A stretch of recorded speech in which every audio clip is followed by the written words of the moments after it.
జగన్ వస్తే బాగుంటుంది. ఎందుకని? పిల్లలకి చదువుకి ఇబ్బంది లేదండి.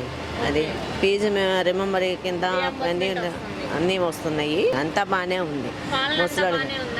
ముసలోళ్ళకైనా దేనికైనా బాగానే ఉంది. అంతా బాగానే ఉంది. మాకు మటుకు ఇల్లు ఉందని చెప్పారు కానీ మాకు అసలు ఇల్లేం లేవండి. మా పేరు మీద ఇల్లేం లేవు. ఆధార్ కార్డు కూడా చూపిస్తే అసలు మీ పేరు మీద ఏమీ లేవమ్మా, మీకు ఇల్లు ఉందని ఎవరు చెప్పారు, మీకు ఇల్లు రాకుండా చేశారు అనేసి అని అన్నారు. అది మరి మాకైతే ఇల్లు లేదు, మాకు ఇల్లు కావాలి. అది అందుకని బాగానే ఉందండి. పథకాలు అందుతున్నాయి.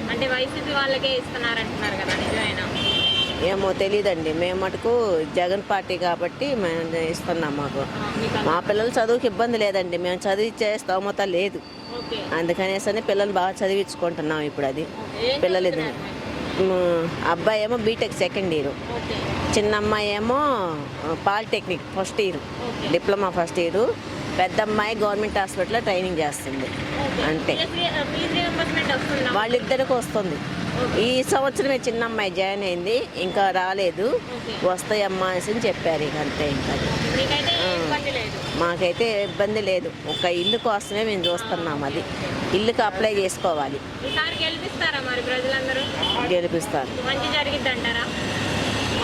అంతే.